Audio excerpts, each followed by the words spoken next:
Artez. Artez? Okay. Well, let's play the French defense.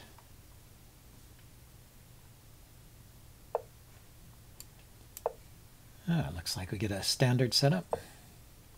The advanced variation.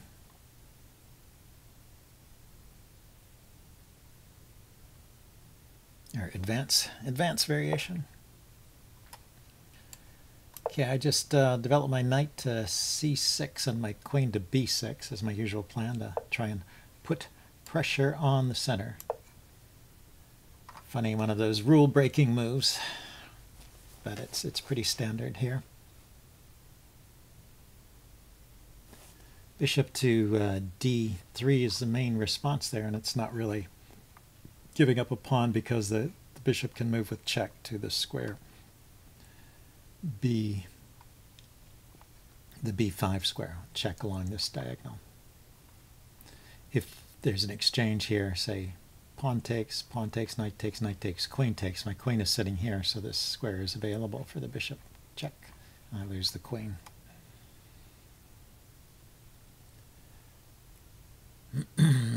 Yeah, there he goes. He could also play quietly with bishop to e2. I've seen that as well. So the one of the points of this bishop d7 move is to block that check. So now I actually am threatening to take on d4 there.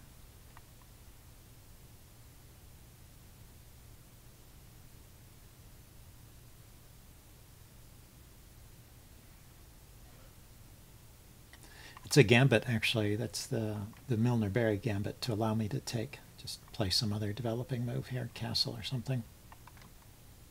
Give up that pawn, get some quick development. It's not too bad, but it's not entirely sound.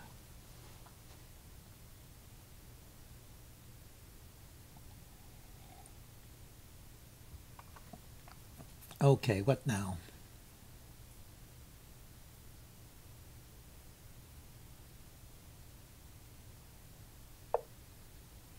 He did. Okay, so he's going for the gambit. Here, let's take the pawn, see how this works out.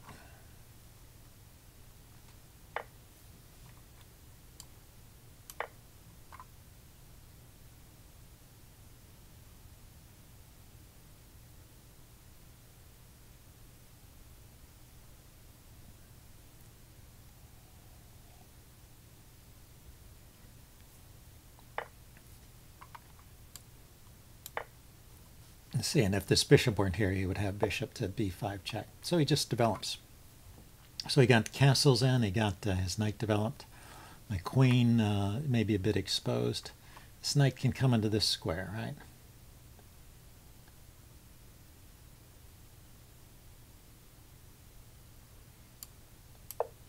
Let's keep the knight out of b5.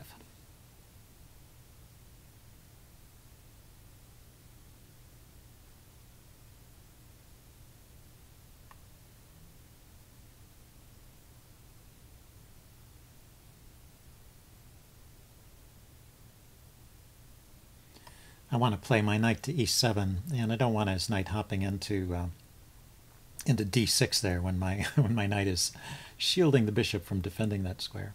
Even in taking with the bishop, I would rather keep that bishop if I can. But taking with the bishop and getting a pawn here on d6 is usually not a problem because you can round that pawn up, and then you're just a pawn up.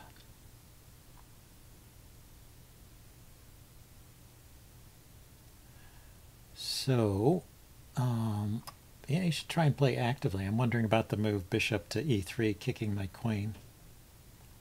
Queen maybe could come over to the queen side, or maybe it drops back to b.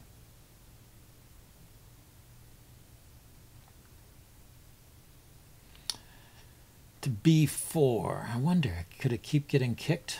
Maybe not so easily.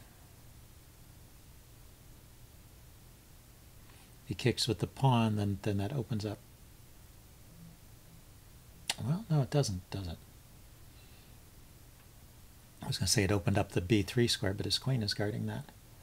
So bishop e3, queen b4, pawn to a3. Is the queen trapped? Well, I can still run over to the queen side. giving him that a3 move for free. I see, do I have any squares over here? The queen's guarding that one, king's guarding that one. Oh, he unpinned his f-pawn. So, showing his intentions to attack on the king side. Makes sense.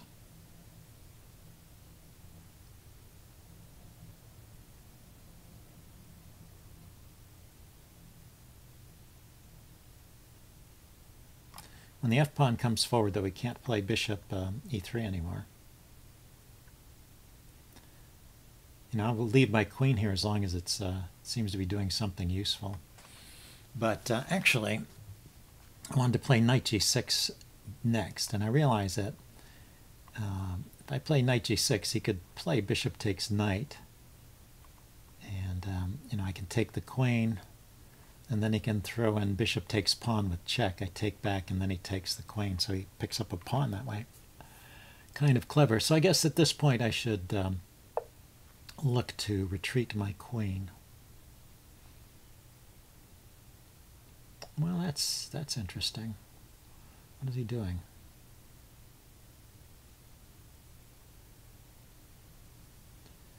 Okay, queen to the c file, I guess.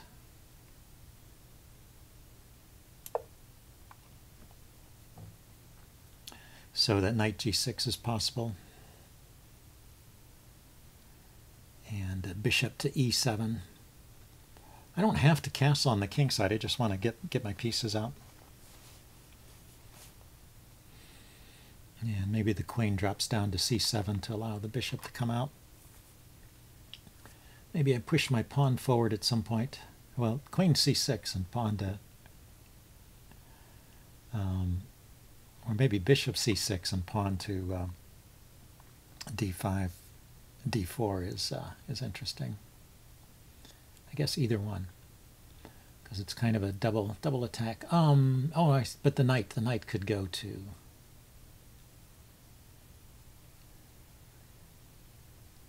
Yeah, so it doesn't actually win anything. The knight on e4 would block the check, and it's defended by the bishop, so I guess it would be okay.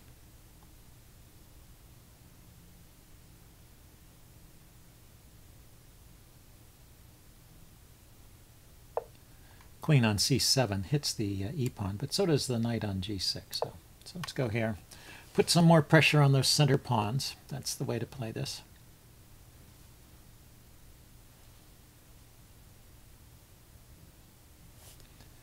Pawn to b4, my queen drops back to c7. I think that's...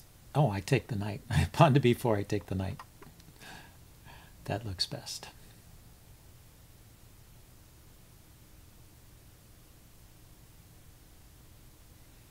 It was ambitious of white to throw these pawns forward, but I think maybe not entirely correct.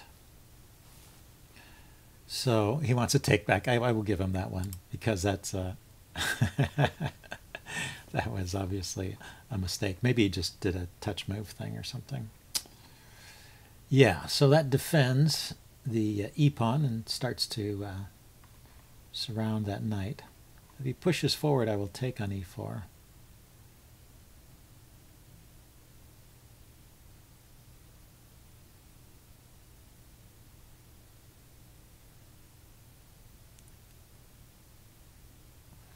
So I wonder.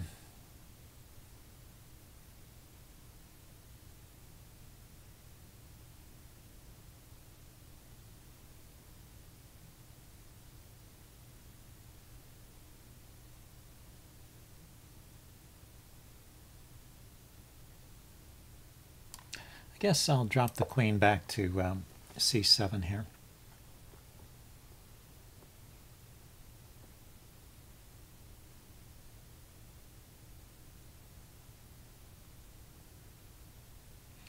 I'm wondering how I can get some more force on the e4 square.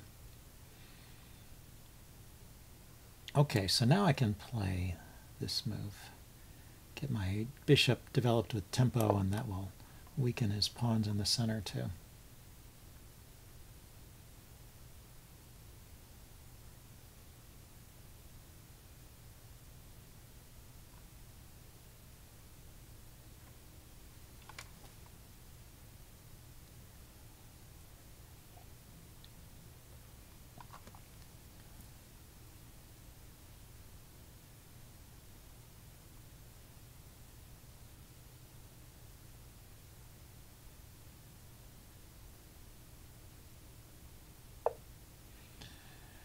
Okay, so he defends the... okay, let's trade once.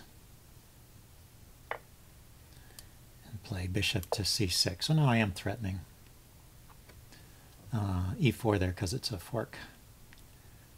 d4, it's a fork, and it hits the queen and the knight, and it checks the king.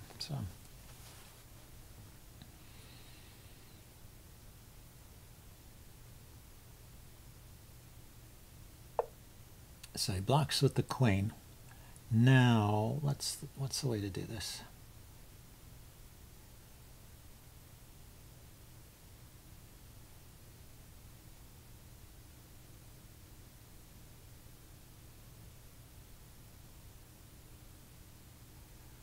Just wondering if there's some sacrifice here. This is only defended, no, it's defended by the rook and the queen. Here, it's defended by the pawn and the queen.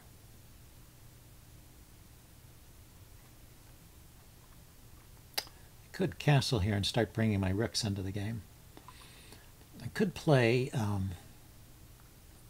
h4 and bring a rook into the game that way. h4, h5 rather. If he takes, I take with the rook.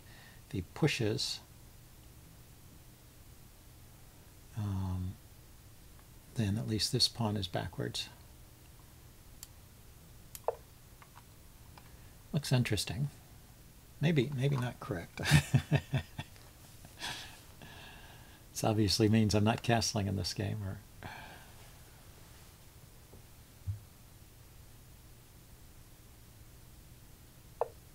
He did push. Okay, so I guess it was kind of now or never, so I was provoking a crisis like that.